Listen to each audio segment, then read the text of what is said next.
এই পর্বের বিষয় হলো 2026 সালে 1432 বঙ্গাব্দের মহাশিবরাত্রির ব্রত কবে পালন করা হবে, 15 ফেব্রুয়ারি নাকি 16 ফেব্রুয়ারি 2026। মহাশিবরাত্রির ব্রতের পূর্ণাঙ্গ সময়সূচি। মহাশিবরাত্রির দিন শিব বাবাকে পুজো করার জন্য 4 প্রহর পূজার বিশেষ সময়। 4 প্রহরে শিবলিঙ্গে কি অর্পণ করতে হবে, পূজা বিধি জানতে হবে এই ভিডিওর মাধ্যমে। এর পাশাপাশি মহাশিবরাত্রির ব্রতের সংকল্প ও পালনের সময় সবটাই জানবো এই ভিডিওর মাধ্যমে।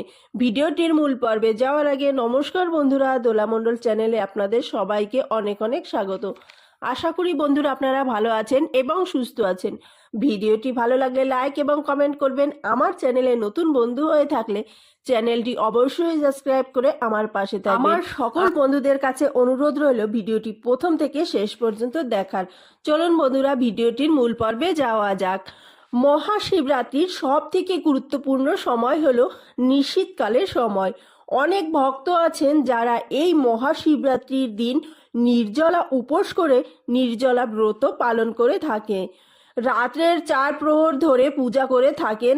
আবার অনেকে আছেন যারা মহাশিবরাত্রির দিন 4 প্রহরের মধ্যে যে কোনো একটি প্রহরে বাবার পুজো সম্পন্ন করে থাকেন। মহাশিবরাত্রির দিন রাতে 4 প্রহর জোরে পুজো হয়ে থাকেন। রাতে 4 প্রহর ধরেই বাবাকে পুজো করা হয়, তবেই এই পুজো সফল লাভ করা যায়। শাস্ত্র মতে সন্ধ্যার পর স্নান সেরে শিব বাবার পুজোর সংকল্প করতে হয়। বিশ্বাস অনুযায়ী সূর্যোদয় থেকে চতুর্দশী তিথি অস্ত হওয়ার মধ্যকার সময় পর্যন্ত এই ব্রত পালন করা উচিত। 2026 সালে 1432 বঙ্গাব্দে মহাশিবরাত্রি ব্রতের পূর্ণাঙ্গ সময়সূচি জেনে নেওয়া যাক। মহাশিবরাত্রির ব্রত ফাল্গুন মাসের কৃষ্ণ চতুর্দশী তিথিতে অনুষ্ঠিত হয়। ফাল্গুন মাসের কৃষ্ণ চতুর্দশী তিথি শুরু হবে 15 ফেব্রুয়ারি 2026, বাংলা 2রা ফাল্গুন 1432 রবিবার বিকেল 4:49 পর থেকে। ফাল্গুন মাসের কৃষ্ণা চতুর্দশী তিথিতে সমাপ্ত হবে 16 ফেব্রুয়ারি 2026, 3রা ফাল্গুন 1432 সোমবার সন্ধ্যা 5:33। 2026 সালে 1432 বঙ্গাব্দে মহাশিবরাত্রির ব্রত পালন করা হবে 15 ফেব্রুয়ারি 2026, বাংলা 2রা ফাল্গুন 1432 রবিবার। গোস্বামী মতে মহাশিবরাত্রির এই পূর্ণ ব্রতটি পালন করা হবে 16 ফেব্রুয়ারি 2026, বাংলা 3রা ফাল্গুন 1432 সোমবার। শিবরাত্রির এই পূর্ণ ব্রতটি ফাল্গুন মাসের কৃষ্ণ চতুর্দশী লাগোয়া রাতে 4 প্রহর ধরে করতে হয়। ফাল্গুন মাসের কৃষ্ণ চতুর্দশী থাকছে 15 ফেব্রুয়ারি 2026, 2রা ফাল্গুন 1432 রবিবার। 2026 সালে মহাশিবরাত্রির দিন রাতে 4 প্রহরে পুজো করার বিশেষ সময়। রাতে 4 প্রহর ধরে বাবাকে কিভাবে পুজো করবেন, সংকল্পের সময় পুজোর এবার জেনে নেব। 2026 সালে শিবরাত্রি ব্রতের সংকল্প হবে 15 ফেব্রুয়ারি 2026 রবিবার সন্ধ্যা 4:49 পর থেকে। মহাশিবরাত্রির দিন রাতে 4 প্রহরের প্রথম প্রহর 15 ফেব্রুয়ারি 2026 রবিবার সন্ধ্যা 6:25 পর থেকে রাত 9:28 মধ্যে। প্রথম প্রহরে দুধ দিয়ে অভিষেক করতে হবে। দুধ অর্পণ করে দেওয়ার পর বেলপাতা ও গঙ্গাজল দিতে ভুলবেন না। বেলপাতা ও গঙ্গাজল ছাড়া পূজা অসম্পূর্ণ হয়ে যাবে।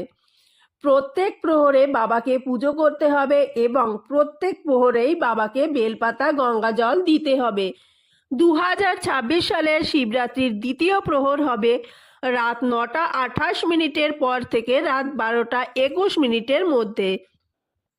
দ্বিতীয় প্রহরে বাবাকে দই দিয়ে অভিষেক করতে হবে। ভক্ত যদি শিবরাত্রির দিন দ্বিতীয় প্রহরে বাবাকে দই দিয়ে অভিষেক করায় তাহলে সন্তান সুখ লাভ করতে পারে এবং দাম্পত্য জীবনে খুব ভালো হয়। তৃতীয় প্রহর হবে রাত 12:31 পর থেকে রাত 3:34 মধ্যে। তৃতীয় প্রহরে ঘি দিয়ে অভিষেক করাতে হবে। শাস্ত্র মতে তৃতীয় প্রহরে বাবার মাথায় ঘি অর্পণ করলে ধনলক্ষ্মীকে প্রসন্ন করা হয়, চাকরি ও ব্যবসার সফলতা আসে। শিবরাত্রির ব্রতের চতুর্থ প্রহর রাত 3:34 পর থেকে ভোর 6:37 মধ্যে। এই প্রহরে বাবাকে মধু দিয়ে অভিষেক করাতে হবে। মনে করা হয় শিবলিঙ্গে মধু অর্পণ করলে শিব ভক্তরা অখণ্ড সৌভাগ্য লাভ করে থাকেন। 4 প্রহরে বাবাকে পুজো যখন করবেন সেই প্রত্যেক প্রহরে বাবাকে একটি করে বেলপাতা ও গঙ্গা জল দিতে ভুলবেন না। 2026 সালে 1432 বঙ্গাব্দে মহাশিবরাত্রির ব্রতের পালন হবে 16 ফেব্রুয়ারি 2026, 3রা ফাল্গুন 1432 সোমবার। স্নাক্ত মতে সকাল 7টার পর থেকে সকাল 9:59 মধ্যে। শিবরাত্রির ব্রতের পালন।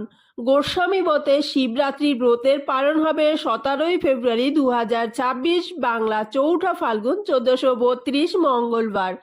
পালনের সময় হবে সকাল 7টার পর থেকে সকাল 9:59 মধ্যে। প্রতি বছর অসংখ্য পুণ্যার্থী ভক্তি ভরে এই ব্রতটি এই দিনটি পালন করে থাকেন। অনেক ভক্ত আছেন যারা এই দিনটি নির্জলা উপোস করে থাকেন। আবার কেউ কেউ আছে ফল, জল, দুধ ইত্যাদি খেয়ে যারা নির্জলা ব্রত পালন করেন। এই দিন তারা 24 ঘন্টার জল স্পর্শ করেন না বলেই চলে। এই কঠোর ব্রত পালন করেন।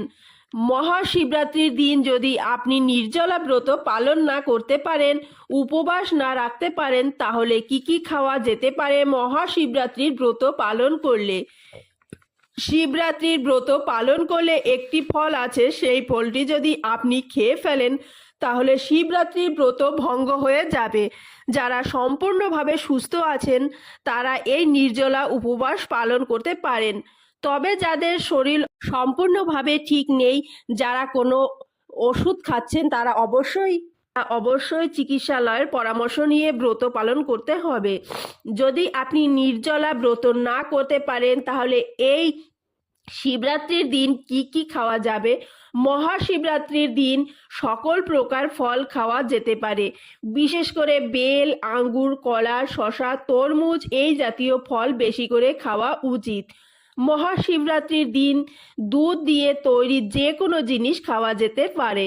শুকনো ফল যেমন কাজু, কিশমিশ, খেজুর, বাদাম, আখরোট খাওয়া যাবে সাবুদানা, চীনাবাদাম। তবে রান্নার কাজে লবণ বা নুন ব্যবহার করা যাবে না। এর পরিবর্তে সিন্দুক লবণ ব্যবহার করতে পারেন। শিবরাত্রি ব্রতের দিন জল গ্রহণ করতে পারেন। যারা নির্জলা ব্রত করছেন না তারা লেবুর জল, ডাবের জল, ফলের রস ব্রত সব কিছুই খেতে পারেন। এই ব্রত পালন করলে ভুলেও এই ফলটি খাবেন না। শিবরাত্রির ব্রত পালন করলে কুল খাওয়া উচিত না। শিবরাত্রির দিন যারা উপবাস রাখছেন না তারাও এই দিন চাল দিয়ে তৈরি কোনো জিনিস খাবেন না, গম দিয়ে তৈরি কোনো জিনিস খাবেন না, ডাল দিয়ে তৈরি কোনো কিছুই এই দিন খাওয়া যাবে না। ব্রত পালন করলে ব্রাহ্মণকে দান দক্ষিণা করার পর পুনরায় সবকিছু খাওয়া যাবে। আজকের ভিডিওটি এই পর্যন্তই শেষ। আসছি পরবর্তী অন্য ভিডিও নিয়ে। তত সময় আপনারা ভালো থাকবেন, সুস্থ থাকবেন।